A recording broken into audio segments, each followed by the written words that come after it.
Desa di balik kabut Kalimantan. Malam itu, kegelapan pekat dan kabut dingin melilit di antara pepohonan tua yang menjulang tinggi di sebuah pelosok hutan Kalimantan.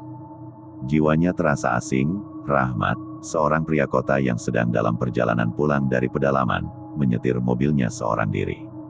Ia mengikuti jalan kecil berlapis tanah merah yang dijanjikan tembus ke desa berikutnya. Namun, GPS di dashboard mobilnya mendadak mati. Layarnya berkedip kosong, seolah menolak mengakui keberadaan jalan ini. Rahmat memilih terus maju. Dorongan aneh bercampur putus asa membisikkan bahwa jalan itu adalah satu-satunya pilihan. Semakin jauh ia merangsek, kabut semakin tebal mematikan, seperti kain kafan yang menyelimuti hutan. Suara binatang malam mendadak lenyap, digantikan keheningan yang menyiksa. Jalan tanah perlahan berubah menjadi jalanan berbatu yang licin. Di sisi kiri kanannya, pagar kayu tua yang busuk dan penuh lumut muncul, tampak seperti batas yang tidak ingin ia lewati. Di depan, sebuah gapura kuno berdiri, dipenuhi ukiran aneh menyerupai wajah-wajah manusia yang mulutnya ternganga dalam jeritan bisu. Rasa dingin yang menusuk tulang membuat bulu kuduk Rahmat meremang, namun rasa penasaran, atau mungkin kekuatan lain, mendorongnya. Begitu melewati gapura, seluruh atmosfer tercabut, angin berhenti, suara mesin mobilnya sendiri terasa teredam, dan dunia seolah menjadi ruang hampa yang berdenyut. Rumah-rumah kayu tua berjejer rapi, mati tanpa cahaya lampu, hanya rembulan tipis yang menaungi dengan sinar pucat. Di ujung jalan, ia melihat siluet seorang perempuan tua berdiri kaku. Wajahnya tidak terlihat jelas, tetapi Rahmat bisa merasakan sepasang mata kosong menatapnya tanpa jeda. Ia memberanikan diri membuka jendela, menarik napas untuk menyapa, namun yang keluar hanya desahan berat, seolah udara di paru-parunya membeku. Perempuan tua itu tidak bergerak, hanya melukis senyum tipis yang merobek, lalu berbalik dan menghilang ke dalam gang gelap yang seperti menelan cahaya. Rahmat mematikan mesin, keheningan yang mengikutinya membuat ia merasa lebih aman di luar mobil. Kaki Rahmat menapak tanah desa itu. Bau dupa basi yang samar tercium, bercampur dengan aroma tanah basah dan bau anyir darah yang entah dari mana asalnya. Dinginnya menusuk, jauh lebih parah dari udara malam biasa. Ia berjalan perlahan, matanya meneliti setiap rumah. Atapnya penuh lumut, pintu-pintu kayu separuh terbuka, menganga seperti mulut yang baru selesai berteriak, seolah penduduknya melarikan diri dalam kepanikan yang tergesa. Dari dalam salah satu rumah, terdengar suara gamelan yang pelan dan sumbang, berirama seperti alunan langkah pincang. Rahmat mendekat, mengintip melalui celah pintu yang terbuka. Di dalam, beberapa sosok duduk melingkar. Wajah mereka tertutup rapat oleh kain putih yang usang, dan tubuh mereka bergerak dengan kekakuan tak wajar. Tangan-tangan mereka mengetuk lantai kayu dengan irama yang ganjil, hampir hipnotis, sementara suara gamelan itu merangkak naik, makin keras, makin tidak pada tempatnya. Rahmat terpaku, seluruh tubuhnya membeku, hingga tiba-tiba salah satu sosok menoleh dengan gerakan patah. Kain itu merosot, memperlihatkan wajah yang seolah hanya tulang, matanya hitam pekat tanpa bola mata, dan mulutnya bergerak, menggumamkan sesuatu dalam bahasa kuno yang terasa mengorek gendang telinga. Rahmat mundur dengan panik, jantungnya berdebar hingga terasa memecahkan rusuk. Ia berbalik dan lari. Suara gamelan mendadak terputus, digantikan oleh bunyi gesekan langkah kaki yang menyeret, mengikuti dari belakang. Ia menoleh, namun tidak ada siapa-siapa. Hanya kabut yang kini sepekat susu basi, menutup jalan hingga jarak pandang tinggal beberapa meter. Dari dalam kabut itu, muncul bayangan anak kecil, berdiri diam dan tak berekspresi. Anak itu memegang boneka jerami, namun kepalanya diganti dengan kepala manusia kecil yang tampak nyata, kering, dan tersenyum beku. Rahmat tertegun, napasnya tertahan, hingga ia terlambat sadar bahwa ia kini telah dikepung. Puluhan sosok lain kini mengelilinginya, wajah mereka pucat pasi, mata mereka cekung dan kosong, dan yang paling mengerikan, mulut mereka robek hingga ke telinga, menciptakan senyum lebar yang menjijikkan. Suara bisik-bisik yang basah menyeruak, memanggil namanya berulang kali, "Rahmat, Rahmat." Ia menutup telinganya, namun suara itu sudah ada di dalam kepalanya, menusuk dan melengking. Tubuhnya bergetar hebat, dan ia menerobos kerumunan itu, berharap menemukan ujung desa. Namun, setiap kali ia berlari, jalan itu terasa mengulang kembali, rumah-rumah yang dilewati selalu sama, dengan pintu terbuka dan kegelapan yang menganga di dalamnya. Ia berlari hingga menemukan sebuah balai besar, terbuat dari kayu hitam, di tengah desa. Di depannya, berdiri patung yang menyerupai manusia, namun dengan 6 tangan, masing-masing memegang tengkorak, parang berkarat, dupa yang berasap hitam, kendi darah kering, cermin retak, dan jantung kering yang menghitam. Rahmat terpaku, merasakan energi kotor dan jahat yang memancar dari patung itu. Dari dalam balai, terdengar gong dipukul 3 kali, keras, menggema hingga ke tulang. Pintu balai terbuka perlahan, menyingkap ruangan yang diterangi oleh api obor berwarna hijau kebiruan. Rahmat melangkah masuk, seolah ditarik oleh tali tak terlihat. Di dalam, deretan meja panjang penuh sesajen, kepala kerbau yang matanya memutih, ayam hitam yang bulunya masih berminyak, dan darah segar yang masih menetes ke lantai. Matanya kemudian tertumbuk pada deretan tubuh manusia yang duduk kaku seperti patung lilin, namun wajah mereka utuh, matanya terbuka, menatap ke depan dalam kebekuan yang mengerikan. Mereka tidak membusuk, namun jelas-jelas bukanlah kehidupan. Dari sudut ruangan, terdengar tawa kecil yang lirih, namun menusuk seperti jarum es. Rahmat menoleh, dan dari balik tirai kain merah, muncul sosok tinggi kurus dengan wajah hampir menyerupai tengkorak, diselimuti jubah hitam panjang. Sosok itu berjalan, langkahnya menyeret, tulang-tulangnya seolah beradu di bawah kulit tipisnya. Matanya merah menyala seperti bara api. Rahmat berusaha mundur, tetapi kakinya terpaku, lantai kayu itu seperti lumpur hisap. Tawa lirih berubah menjadi dengungan aneh yang menyakitkan telinga. Sosok itu berhenti tepat di depannya, mengangkat tangan kurus panjangnya, dan menunjuk ke dada Rahmat. Seketika, Rahmat merasakan dadanya terbakar, seolah sesuatu yang esensial sedang ditarik paksa dari dalam dirinya. Ia menjerit, tetapi jeritannya terperangkap di kepalanya. Tubuh-tubuh manusia yang duduk diam itu kini menoleh ke arahnya dengan gerakan patah-patah. Bola mata mereka menggelinding tak wajar, sebagian jatuh keluar dari rongga mata namun tetap menatap Rahmat. Rahmat hampir pingsan, ketika gong kembali dipukul, sekali, pendek dan tajam. Sosok kurus itu berhenti, menunduk, seolah memberi hormat pada sesuatu di atas. Rahmat mendongak, langit-langit balai terbuka, memperlihatkan pusaran kabut berputar di langit malam. Dari pusaran itu, muncul bayangan raksasa dengan wajah yang terus berubah, dari wanita cantik, menjadi nenek renta, lalu wajah mengerikan yang berlumur darah. Rahmat akhirnya sadar, ia berada di tengah ritual pemanggilan yang tidak akan pernah ia pahami.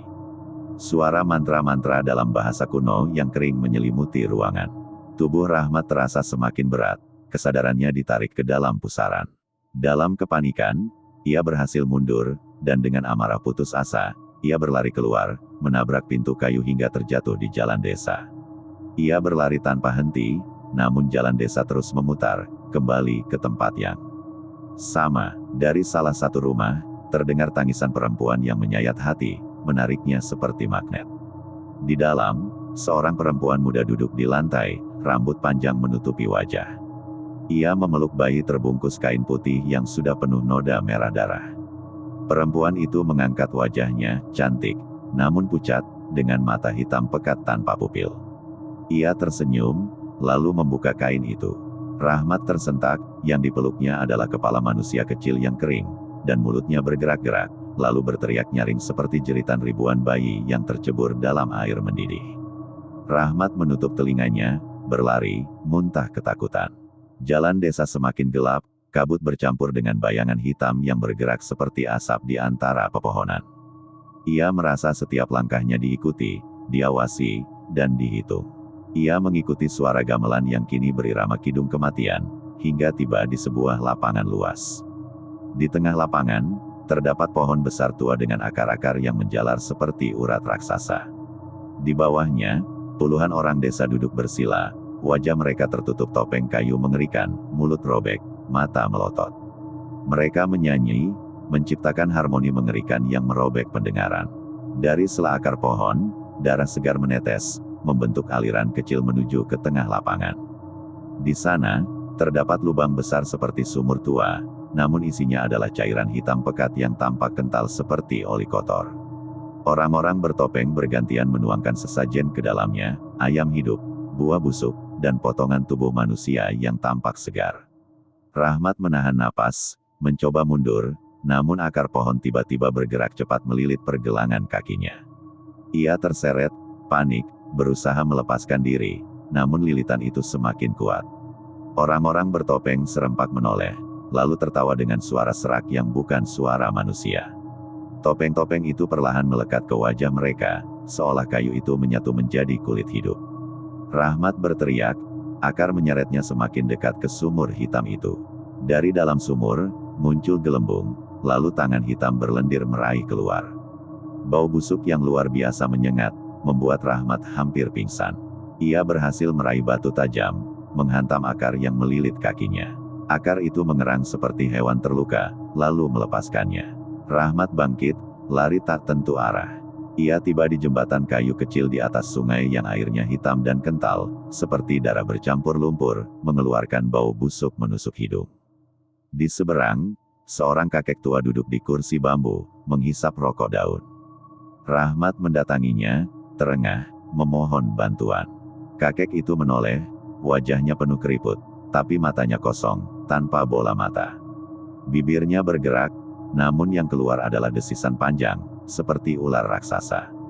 Kakek itu tiba-tiba berdiri, tubuhnya terlipat tidak wajar, seperti patah tulang, dan dari punggungnya, tangan-tangan hitam kecil seperti akar muncul, meraih ke segala arah. Rahmat menjerit, berbalik, dan lari menyeberangi jembatan. Jembatan itu berderit, papan kayunya patah satu persatu di belakangnya. Ia berhasil melompat ke seberang. Kakek itu kini berdiri di tengah jembatan, tubuhnya retak-retak, lalu pecah menjadi debu hitam yang tersapu angin. Rahmat terus berjalan, memasuki bagian desa yang lebih sunyi. Tiba-tiba, suara gamelan kembali, iramanya lebih cepat, mengiringi tarian. Dari balik pepohonan, muncul beberapa wanita berpakaian adat kuno, wajah tertutup selendang merah. Mereka menari dengan gerakan lemah gemulai, namun kaki mereka tidak menyentuh tanah. Tubuh para penari tampak setengah transparan. Salah satu penari berhenti, melayang mendekatinya, membuka selendangnya, wajah hancur penuh luka, dengan lidah panjang terjulur yang bergerak seperti cacing. Rahmat menjerit, berlari menembus barisan penari yang kini tertawa. Melengking seperti ratusan burung hantu. Ia tiba di pemakaman tua, dengan ratusan nisan kayu yang berjejer rapi. Udara tiba-tiba sangat dingin, seolah mendekati inti bumi. Dari balik nisan, tangan-tangan pucat merayap keluar, mencoba meraih pergelangan kakinya. Di tengah makam, Rahmat melihat kuburan besar dengan batu hitam penuh simbol aneh. Di atas batu itu, duduk seorang perempuan muda berpakaian putih. Ia bernyanyi, suaranya indah namun menyayat hati. Perempuan itu menoleh, wajahnya tanpa mulut, hanya kulit rata. Namun tiba-tiba, dari bagian wajah yang kosong itu, terbuka mulut besar penuh gigi tajam. Nyanyiannya berubah menjadi jeritan melengking yang membuatnya hampir tuli. Rahmat lari, air mata ketakutan membanjiri wajahnya. Saat berhasil keluar, ia mendapati dirinya kembali di depan gapura kuno. Gapura itu kini terkunci rapat dengan rantai besi berkarat, dan suara dari dalam desa berbisik lirih, belum saatnya kau keluar. Rantai besi itu tampak bergerak, berderit seperti ular. Gong dipukul lagi, kali ini 7 kali berturut-turut. Rahmat merasa desa itu mulai berubah wujud, rumah-rumah retak, tanah berguncang, kabut semakin tebal. Sosok-sosok samar berbaris di kiri kanan jalan, seolah mengiringi prosesi kematian. Rahmat gemetar, namun kakinya melangkah paksa, kembali masuk ke desa. Bisikan di telinganya kini jelas, kau dipilih, kau dipanggil. Ia dibawa menuju sebuah rumah besar, yang berbeda, terlihat kokoh, namun mengeluarkan aroma busuk bercampur harum dupa yang memuakkan. Pintu rumah terbuka, disinai lilin yang nyalanya berwarna biru yang mematikan. Di dinding, puluhan topeng kayu tergantung, semua dengan ekspresi mulut robek dan mata melotot. Di tengah, ada kursi kayu besar, dan di atasnya duduk sosok yang seluruh tubuhnya tertutup kain putih. Sosok itu perlahan mengangkat kepala, kain putih terlepas sedikit, memperlihatkan wajah penuh luka terbuka. Suara, bukan dari mulut, melainkan dari daging yang terbelah, berkata lirih, engkau bukan orang pertama yang datang ke sini, tak ada yang keluar, kecuali mereka yang dipilih. Rahmat mundur, dipilih, untuk apa? Sosok itu tertawa, suaranya seperti 100 orang menangis bersamaan. Dipilih, untuk jadi bagian dari kami, desa ini haus jiwa. Semua topeng di dinding bergetar, jatuh, lalu bergerak sendiri, merangkak mendekat, membisikkan kata-kata aneh. Dari lantai, tangan-tangan hitam muncul, berusaha menariknya ke bawah. Sosok di kursi tertawa, matanya menyala merah. Lantai kayu pecah, memperlihatkan ruang bawah tanah yang dipenuhi tengkorak dan mayat membusuk. Rahmat menjerit, meraih pilar. Tangan-tangan hitam itu merobek kulitnya. Ia melempar lilin biru ke lantai. Api biru menyebar cepat, membuat tangan-tangan itu menjerit dan lenyap. Rahmat berlari keluar. Desa itu kini benar-benar berubah, langit merah darah, tanah retak, dan rumah-rumah terbakar dengan api hijau. Sosok-sosok desa berdiri di jalan, tubuh mereka mulai meleleh seperti lilin, namun mata mereka tetap menatap Rahmat. Gong dipukul lagi, 9 kali, lebih keras. Tanah bergetar, dan dari tengah desa, muncul bangunan batu hitam menjulang tinggi, menyerupai candi kuno, dengan ukiran wajah manusia menjerit di setiap sisinya. Rahmat terhisap pandangannya, udara semakin tipis. Ketika ia tiba di depan pintu candi, suara ribuan orang berteriak bersamaan terdengar, memanggil namanya, "Rahmat, Rahmat, masuklah." Rahmat melangkah masuk, pintu batu menutup keras. Ia berada di lorong panjang yang diterangi api hijau, dengan bayangan hitam bergerak di dinding. Ia tiba di aula besar. Di tengahnya, altar batu. Di atasnya, terbaring tubuh seorang pria yang mirip dirinya sendiri, matanya kosong. Dari balik altar, muncul sosok berjubah hitam. "Akhirnya kau datang, kami sudah menunggumu." Rahmat berteriak, namun, kembarannya di atas altar bangkit perlahan, matanya menyala merah. "Ini dirimu yang sejati, bagian dari roh desa ini." Kembaran itu tersenyum, lalu membuka mulutnya lebar-lebar, mengeluarkan suara tawa yang persis sama dengan suara Rahmat. Ia berlari ke tangga batu yang menurun ke ruang bawah tanah. Udara pengap, dinding dipenuhi lumut merah yang berdenyut seperti daging hidup. Ia tiba di ruangan gelap penuh tulang belulang menumpuk setinggi manusia. Di tengah, ada sumur batu lain, bercahaya merah, dari dalamnya muncul asap yang membentuk wajah-wajah manusia menjerit. Wajah-wajah di asap berteriak, "Jangan masuk. Lari, kau akan terjebak selamanya." Rahmat berbisik, "Kalian, siapa kalian?" Salah satu wajah menjawab, "Kami, orang-orang sebelum dirimu. Kami semua pernah masuk desa ini, dan tak pernah keluar." Wajah lain berseru, "Satu-satunya cara keluar, adalah mengorbankan pengganti, atau kau akan jadi bagian kami." Sosok berjubah hitam muncul di tangga. "Itu benar, kau sudah melihat kembaranmu, kau sudah melihat sumur ini, sekarang tinggal memilih." Rahmat menolak mengorbankan orang lain. Sosok itu berkata lirih, "Kalau begitu, kau akan menjadi milik desa ini selamanya." Lantai bergetar hebat, cairan hitam keluar dari retakan, merayap cepat, mencoba membungkus Rahmat. Ia berteriak, hampir terseret ke dalam sumur merah. Dari atas tangga, muncul cahaya terang, hangat, menenangkan, seperti cahaya matahari. Sosok berjubah berteriak, berusaha menutupinya. Rahmat berjuang meraih cahaya itu. Wanita bercahaya muncul di hadapannya, wajahnya mirip ibunya. "Nak, rohmu belum pantas ditelan, bangkitlah." Rahmat menyadari, sosok berjubah adalah roh leluhur, pemangsa jiwa, dengan kulit berlapis sisik hitam. Perjanjian kelam ini harus dihentikan. Wanita bercahaya menyuruhnya menghancurkan sumur merah.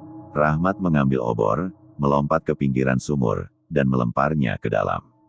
Ledakan cahaya menyilaukan terjadi. Ruangan berguncang, dinding runtuh, wajah-wajah roh menghilang dengan senyum lega. Sosok berjubah menjerit panjang, tubuhnya pecah menjadi asap hitam. Wanita bercahaya menarik Rahmat. Lalu, semuanya gelap. Saat Rahmat membuka mata, ia terbaring di tepi hutan. Penuh lumpur dan darah. Udara pagi yang segar. Ia berhasil keluar. Namun, ketika ia berdiri, ia mendapati lengannya penuh dengan bekas luka berbentuk akar. Bekas itu berdenyut, seolah masih hidup di bawah kulitnya. Rahmat menjerit. Bagian dari desa itu ada di dalam dirinya. Malam itu, dalam tidurnya, ia melihat kepala desa tua muncul, tersenyum mengerikan. "Kau pikir sudah bebas? Tidak, Rahmat, kau hanyalah pintu baru bagi kami."